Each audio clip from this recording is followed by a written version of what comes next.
Hola amigas y amigos, bienvenidos a Narcomentarios. Abel Reynoso, un gusto en saludarlos. Estamos hablando del apasionante mundo de las investigaciones de narcotráfico. Estamos hablando en particular de un tema muy controversial en muchos países, sobre todo si la persona es un delincuente. Esto es lo que más le molesta, es el famoso uso de los informantes o de los testigos protegidos, y hemos hecho un recuento de la importancia de que estos individuos que deciden colaborar con la justicia, con la policía, con la fiscalía, con los jueces y demás investigación, qué información puede proveer.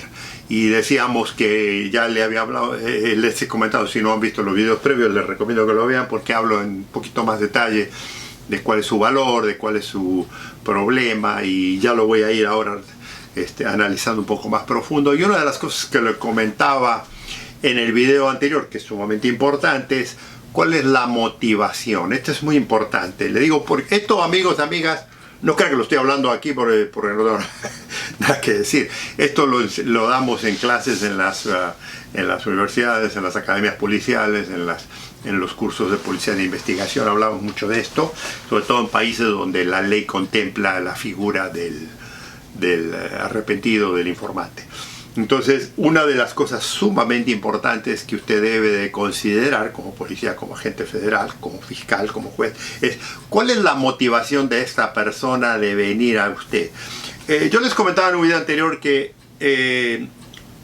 el tema del informante es muy delicado, porque también se presta, como había hablado yo anteriormente, si no está propiamente evaluado y supervisado por un experto, por un policía, un abogado experto, un fiscal experto, un agente federal experto, se presta a exageraciones, a mentiras, a manipulaciones. Y usted, como representante de la ley, representante de la justicia, si usted tiene una ética y es un profesional, eso no va de acuerdo con usted. Le recuerdo, y yo le he hablado, que hay policías que esto les vale gorra, que no les interesa y que hacen lo necesario para hacer. Pero estamos hablando aquí de policías profesionales. Entonces, una de las cosas que uno tiene la obligación, ¿no? La obligación de hacer es verificar que lo que este individuo, esta persona, le provee a usted información basada en qué razón. Y le digo, durante mis años de investigador y mi experiencia, he hablado con miles de informantes de todo tipo, y muchos exageran, muchos mienten, y mi obligación, ¿no?, es llegar a la verdad aquí en esto, porque, como yo le comento, el delincuente no tiene que ser la verdad. Él puede mentir, incluso a través de sus abogados lo hace constantemente para salirse de la cárcel, pero yo no puedo mentir, porque si yo miento, ahí va mi credibilidad, ahí va mi ética, ahí va mi profesionalismo, y ahí también va mi carrera. Entonces yo debo de estar seguro, de asegurar todo y verificar todo lo que hay. Y le digo, es un proceso muy delicado, no es una cosa que me dijo algo y ya se lo creí, como digo, a veces ocurre, sino que debo de verificar. Entonces, antes de hacer cualquier cosa, y esto es una práctica que la enseñamos en todas las academias de policía y federales y demás, antes de hacer cualquier cosa con el informante, lo primero que debemos establecer es cuál es el motivo, cuál es su razón para que usted se acerque a nosotros. Y le comentaba, y esto lo empecé a hablar cuando empecé a hablar, una de las más comunes, y hay 3 o 4 que son sólidas, pero hay una de las más comunes, es la razón por la que el individuo en sí, que le digo, estos son posiblemente los más valiosos, son individuos asociados directamente a la cúpula de esa organización delictiva, de esa organización criminal. Por ejemplo, le cuento, para que entienda el valor de lo que es un testigo. Por años aquí en Estados Unidos, el director del FBI, J. Edgar Hoover, que fue el que en realidad fundó la Oficina de Investigaciones Federales, entonces es el padre del FBI. Por años él negaba Y le digo, no estamos analizándolo, si le interesa el tema, le recomiendo que lea alguna de sus biografías. Hay excelentes biografías, hay excelentes, incluso videos. Si no quiere leer libros, hay algunos videos en YouTube que explican el por qué él era muy reacio a aceptar que existía la mafia aquí en Estados Unidos. Esta es una cosa absurda que hoy aparece, porque en la época que él estuvo de director, y él duró casi que de los 30 de los años 30 que se fundó el FBI a los años 72, 73 cuando él fallece, o sea, 30 y pico de años, estuvo encargado de la oficina, y él negaba, ¿no?, entre muchas cosas que él tenía extrañas, que le digo, la vida de él es fascinante, él negaba que la mafia existía, ¿no? Siempre había una gran cosa. Y hubo dos eventos muy importantes que al final el FBI, y no le estoy diciendo que los agentes del FBI decían eso, simplemente que él negaba esa presencia. Él decía, no, la mafia no existe. Es un cuento histórico de las películas, no es cierto, y todo eso que él decía que lo delincuentes. Entonces hubo un evento allá por los años 50 en un pueblo al norte de la ciudad de Nueva York, en el estado de Nueva York, en la provincia de Nueva York, donde se habían reunido todos los capos, todos los jefes más importantes de la mafia italiana para hacer un convenio de quién iba a participar en qué delitos y cómo se dividían las zonas delictivas en la mayoría de Estados Unidos. En realidad eran como 100 y pico de personas. Resulta por esas cosas de la vida que ocurren, porque le digo, a veces las investigaciones no son tan extraordinarias como aquí. Resulta que un policía del estado de Nueva York, un policía estatal, un sargento, que era un policía, la policía estatal en Nueva York es una policía muy única, pero era un policía, observó, patrullando una zona, que de pronto empezaron a llegar autos muy caros a un lugar, era en esa época, estoy hablando de los años 50, en una zona, en un casón, una casa muy privada, y él observó. Le digo, hay mucha historia sobre esto, se la hago simple. Eventualmente él convenció a la policía y convenció al FBI que vinieran, rodearon esta casa, porque eran unos bastantes kilómetros de la ciudad de Nueva York, rodearon, y cuando llegaron, todos los mafiosos salieron corriendo. Era como en las películas estas cómicas de Charlie Chaplin y eso. Todos salieron corriendo porque eran en el medio de un bosque. Salieron corriendo por todos lados, se trataron de subir autos. En fin, como era una comitiva bastante amplia, les costó, pero la mayoría de los capos fueron arrestados. No había suficiente información para llevarlos a todos, pero sí había algunas investigaciones de algunos delitos y los fueron arrestando y los fueron procesando. Entonces en ese momento ya se descubrió y se habló, porque muchos hablaron, esa es otra cosa, lo fascinante, en la que sí existía un grupo delictivo llamado la mafia. Ese fue un caso, digamos.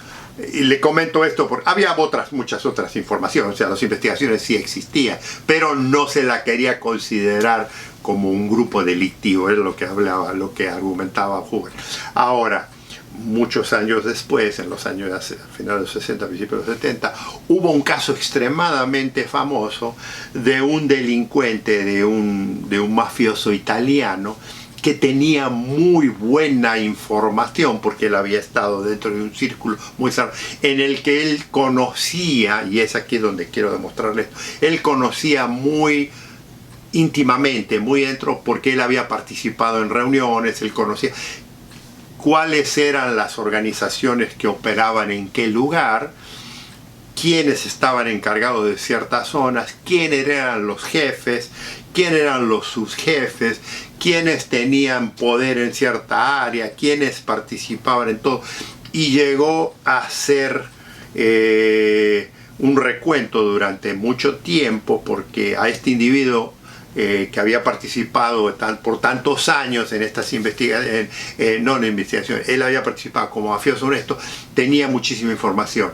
Cuando lo arrestan a él, él decide cooperar. Era algo, le digo, hasta esa época era algo que no había ocurrido, ¿no? Era algo que no había ocurrido. Entonces este individuo hace un arreglo con el gobierno federal, con la justicia, e incluso él se pone de acuerdo y acepta atestiguar no solo en una corte de justicia en Nueva York y a demostrar todo esto en distintos lugares, sino ante el Congreso y el Senado en Estados Unidos.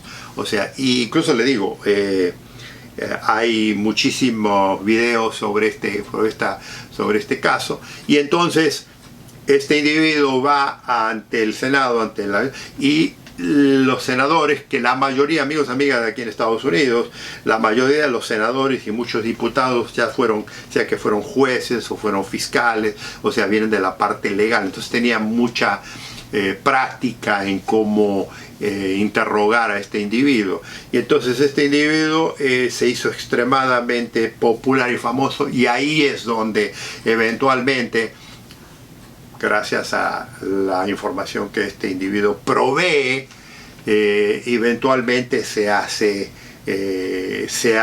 destapa la olla de lo que era la mafia italiana. Y después de este evento, ¿no?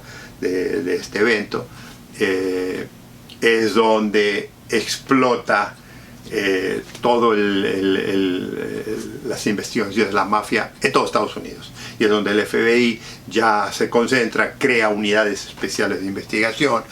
Por supuesto hay elementos de corrupción, por ejemplo hay elementos de corrupción política, corrupción policial, o sea, no estoy hablando simplemente de la parte delictiva de la organización, sino de los brazos, porque como toda institución delictiva, como toda organización delictiva, funciona porque el sistema judicial y el sistema policial también está afectado por esta información. O sea, no crea que los grandes carteles en muchos países funcionan por sí mismos. Hay una cooperación directa en muchos países del mundo en los que los mismos gobiernos participan en parte de esto.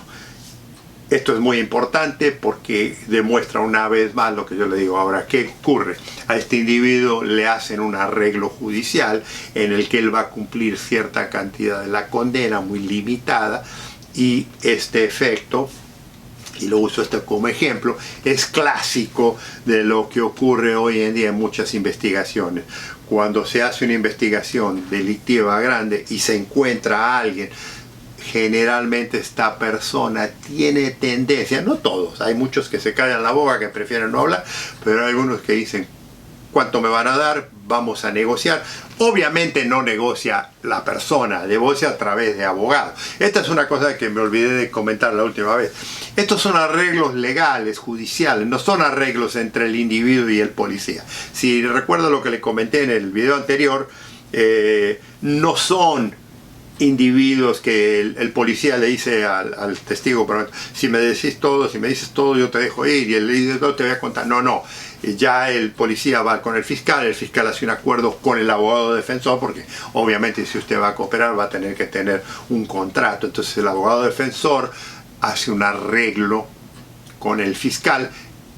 Recuerde lo que le comenté, la decisión final siempre la tiene un juez. Por lo general, los jueces aceptan lo que los fiscales han prometido, lo que le han dicho. Por lo general, a veces los jueces son muy estrictos y no necesariamente están de acuerdo con esto, y entonces hay que rehacer el caso, pero esto es una cosa que no es un parte legal que no viene al caso. Pero lo que le quiero decir es, lo uso esto como ejemplo de que cuando hay alguien de valor, cuando hay alguien muy íntimo metido en la investigación, le puede proveer muy buena información para beneficio de él, obvio, ¿no? Entonces, ese es el primer tipo de testigo, posiblemente uno de los más valiosos. Es un individuo que sabe que va a ir a la cárcel, sabe que va a ir preso, sabe que va a tener una larga condena, y decide: ¿sabe qué? Yo les cuento todo si me reducen la condena, yo les cuento todo si me eliminan la condena, yo les cuento todo y en qué forma yo me puedo beneficiar. Estos son arreglos judiciales contemplados por la ley aquí en Estados Unidos. Muchos países nuestros no lo hacen, pero aquí sí lo hacen constantemente, y estos son los que generalmente, como en el caso de la mafia que yo le comentaba, son los que rompen con los cánones de muchas de estas cosas que son imposibles de penetrar. Piénselo usted, amigo o amiga, si estamos hablando de la corrupción oficial en su país a nivel muy alto.